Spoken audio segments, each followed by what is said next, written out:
অজয়, সুজয় এবং বিজয় তিনজনই এক ক্লাসে পড়ে। বার্ষিক পরীক্ষা শেষ হয়ে গেছে, তাই পরীক্ষার চিন্তা মাথায় আর নেই।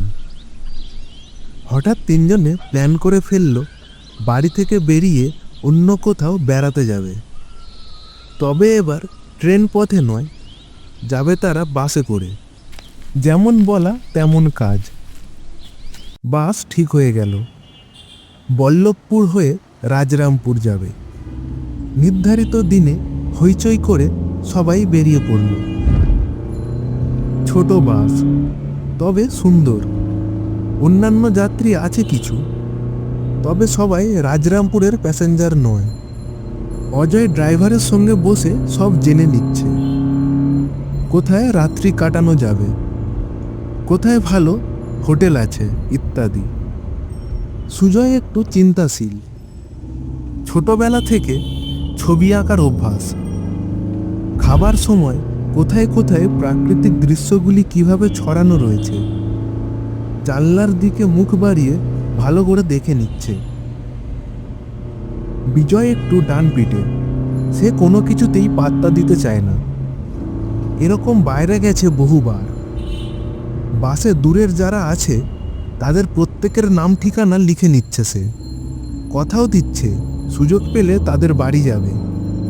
চলতে চলতে গাড়ি একটা ঝাঁকুনি খেয়ে হঠাৎ থেমে গেল। বাস যাত্রীরা হইচই করে উঠল। সন্ধ্যা হয়ে এসেছে, রাস্তাঘাট নির্জন। অজয়, সুজয় এবং বিজয় তিনজনে একসঙ্গে নেমে এলো। কোথাও কেউ নেই, কিন্তু সুজয় দেখল একটা 29-30 বছরের লোক খোঁড়াতে খোঁড়াতে দ্রুত এগিয়ে গেল পাশের ওই ঝোপটার দিকে। তার একটা পা বোধহয় ভাঙা। রাত এগিয়ে আসছে দেখে ড্রাইভার তাড়া দিয়ে সবাইকে গাড়িতে তুলে গাড়ি ছেড়ে দিল। গাড়ি ছুটছে।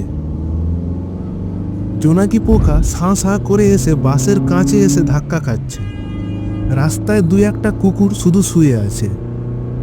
শুকনো লাঠি মাথায় নিয়ে দুই একজন সাঁওতাল রাস্তার পাশে দাঁড়িয়ে আছে।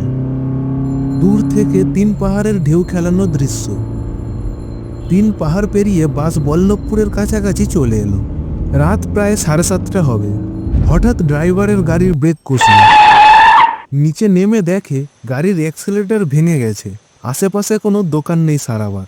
পরের দিন সকাল ছাড়া গাড়ি ছাড়ার কোনো উপায় নেই। তাদের সঙ্গে যে লোকজন ছিল তারা বল্লভপুরের পাশাপাশি গ্রামের। তারা অন্য বাস ধরে চলে গেল। বাসে শুধু ড্রাইভার আর ওরা তিনজন। ড্রাইভার জানালো বাড়ি থেকে আনা কিছু শুকনো খাবার সঙ্গে আছে, তাই খেয়ে কোনো রকমে রাত কাটিয়ে দেবে। ওদের তিনজনকে একটু আশেপাশের বাড়িগুলো থেকে কিছু নিয়ে রাত কাটাতে বলে নিজে গাড়িতে শুয়ে পড়ল। রাত প্রায় 9টা মতো হবে। আকাশ ঘন মেঘে ঢাকা, চারিদিক থমথমে। হঠাৎ ওরা তিনজনে দূরে একটা আলো দেখতে পেল। দূর থেকে মনে হয় যেন একটা বাড়ি। অজয় বলে উঠল, চ গিয়ে দেখি ব্যাপারটা কি। সুজয় বলল, না থাক, তোরা যা, আমি একটু পরে যাচ্ছি। এই বলে সে পিছনে তাকিয়ে দেখে একটা রিক্সাওয়ালা রিক্সা নিয়ে আসছে। সে তাড়াতাড়ি রিক্সায় উঠে বসলো। তোর ওই বাড়িটার দিকে যা, আমি এই দিকটা একটু ঘুরে যাচ্ছি। বিজয় আর অজয় ধীরে ধীরে বাড়িটার দিকে পা বাড়ালো। রাত বাড়তে লাগলো। সনসন করে বাতাস বইছে। খানিক দূরে গিয়ে রিক্সা বাম দিকে একটু বেঁকে গেল। বাঁক ফিরতেই রিক্সাওয়ালাকে সুজয় বলল, কি ব্যাপার, তুমি বাম দিকে যাচ্ছ কেন? আমি তো ওদিকে যেতে বলিনি। রিক্সাওয়ালা কোনো কথার উত্তর দিল না। সনসন করে রিক্সা নিয়ে এগিয়ে গেল। সুজয়ের একটু সন্দেহ হলো। এদিকটা আরো অন্ধকার, লোকজন কোথাও কেউ নেই। হঠাৎ সুজয় দেখে রিক্সাওয়ালা রিক্সা থেকে নেমে সোজা একটা আম গাছের উপর উঠে হঠাৎ হাওয়ায় মিলিয়ে গেল। সুজয় দু হাতে চোখ দুটো রোগড়ে দেখলো সে ঠিক দেখছে তো, কিন্তু তারপর সেই রিক্সাওয়ালাটাকে আর দেখতে পেল না সেখানে। এদিকে বিজয় আর অজয় হেঁটে যেতে যেতে সেই বাড়ির কাছে এসে হাজির। বাড়িটা বহুদিনের পুরনো। ভিতরে ঢুকতেই একটা বড় ঘর। দেওয়ালের রং উঠে গেছে, মাঝে মাঝে ফাটল। ফাটলের মাঝখানে বটগাছ দেওয়াল ভেঙে উপরে উঠছে। সানসেটগুলো ভেঙে গেছে। টর্চ জ্বালিয়ে একটা ফটোর দিকে তাকাতেই বিজয় একেবারে আঁতকে উঠল। এই তো সেই খোঁড়া লোক যাকে সুজয় ঝোপের মধ্যে ঢুকে যেতে দেখেছিল। তাহলে এখানেই লোকটা থাকে? বিস্ময় আরো বেড়ে উঠল। এত তাড়াতাড়ি ও এত দূর এলো কি করে? এমনি সব ভাবছে হঠাৎ একটা ঠান্ডা হাত অজয়ের ঘাড়ে এসে ঠেকতেই অজয় তাকিয়ে দেখে একটি নরকঙ্কালের হাত তাকে ধরে টানছে। নরকঙ্কালকে দেখে অজয় জ্ঞান হারিয়ে মাটিতে পড়ে গেল। বিজয়ের সেদিকে হুঁশি নেই। সে সামনের দিকে এগিয়ে যেতেই একটা ঘর দেখতে পেল ছোট। একদিকে একটা ভাঙা পিয়ানো, একদিকে একটা সেতার, আর একদিকে একজোড়া তবলা। আশ্চর্য, এত দূরে কে গান বাজনা করতে আসে? লোকজন তো কেউ কোথাও নেই, অথচ গানের সরঞ্জাম দেখে মনে হয় এখানে প্রতিদিন কেউ না কেউ এসে গান বাজনা করে। এসব কথা ভাবতে ভাবতে বিজয় কখন যে পিয়ানোতে হাত দিয়েছে খেয়ালই নেই।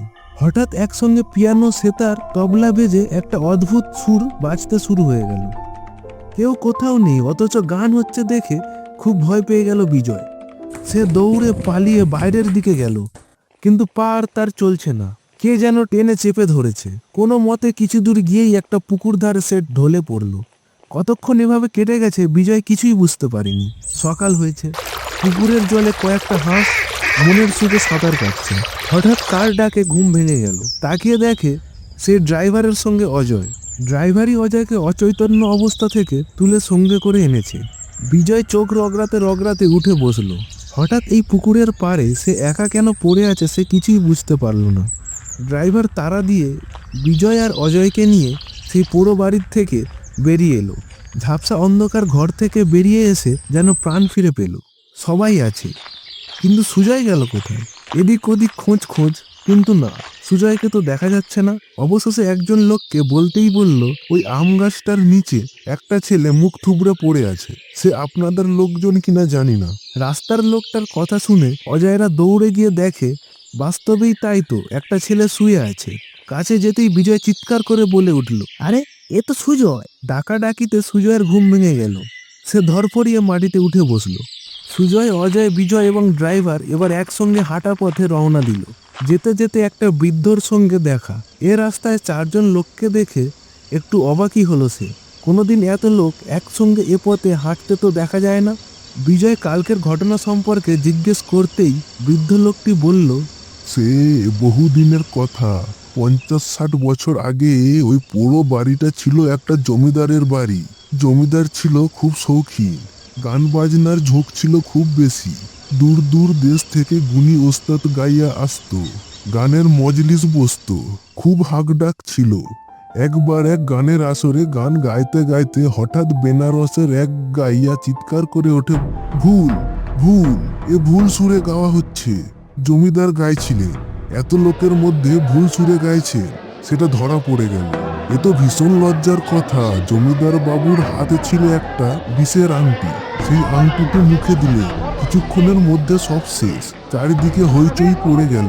ওই যে চাঁপা গাছটা দেখছেন, ওই গাছটা ছিল জমিদার বাবুর বড় শখের। সকলের আলোচনায় ওই গাছটির নিচে জমিদার বাবুকে কবর দেওয়া হয়েছিল। আজও সন্ধ্যাবেলা করে আসর বসে, ভিতর থেকে গানের সুর ভেসে আসে। কারা গায় কারা বাজায় কেউ জানে না, তবে আসর যে একটা বসে তাতে কোনো ভুল নেই। যদি আপনার এই ভিডিওটি ভালো লেগে থাকে তাহলে এই সিবিএ টুলস চ্যানেলটিকে অবশ্যই সাবস্ক্রাইব করে দেবেন।